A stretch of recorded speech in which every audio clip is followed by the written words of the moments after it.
नमस्कार दर्शक बंधु। आज आम आलोचना करवा धान फसल रे पत्रमोढ़ा पोक को दमन करवा किपरि। पत्रमोढ़ा पोकर शुक पत्र को उपरु तलू किंबा दुईटी पत्र को मोड़ी देई ता मध्य रही सबुज अंश करी खाई थाए। फल पत्र रे लंब भाव में धला धला पट्टी देखा जाए। पत्रमोढ़ा शुकर मल पड़िथिबार देखा जाए। अधिक आक्रांत पत्र पडालिया दिसे। वयस्क पोक देखा कमला धूसर रंगर। डेणाधार रे ढेउ ढेउका बहुत कला पट्टी देखा जाए। शुकगुड़िक फिका सबुज रंगर स्वच्छ और खूब क्षिप्र। एही पोक धान फसल को अधिक आक्रमण कले धान फसल रे गछर पत्र सबू पडालिया देखा जाए।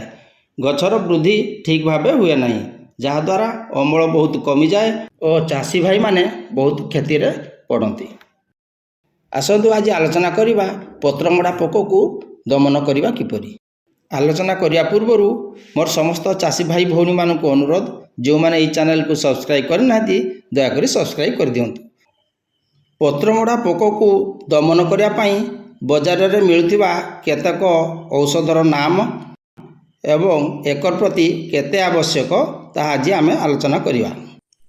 नंबर 1 क्लोरोपाइरिफॉस 50% सहित साइपरमेथ्रिन 5% EC। बजार रे बिक्री होता नाम ONT 505, लारा 909। एकर प्रति यह 400 ml आवश्यक होता है।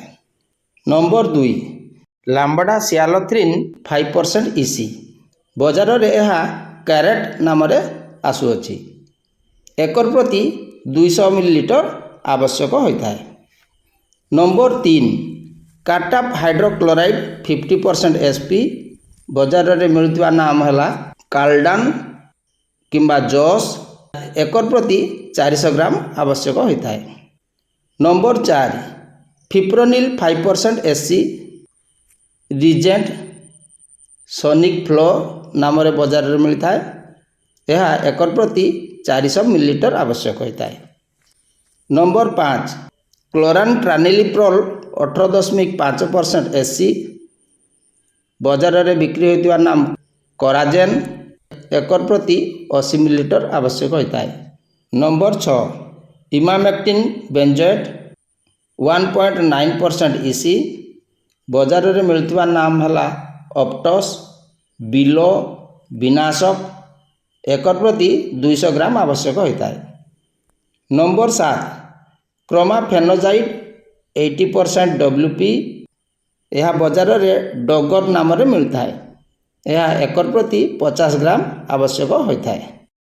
यही सब औषध को आम जदि एकर प्रति 200 लीटर पानी रे मिसाई सिंचन करवा ताहले निश्चय आम पत्रमोढ़ा पोक को दमन करिपरिबा।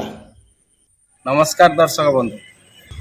आज आम आलोचना कले पत्रमोढ़ा पोक विषय एवं तार प्रतिकार विषय। आगु को यही प्रकार रोग पोक उपरे आमे आलोचना करवा। आज एतिकी पुणी देखा आसंता वीडियो रे। नमस्कार, धन्यवाद।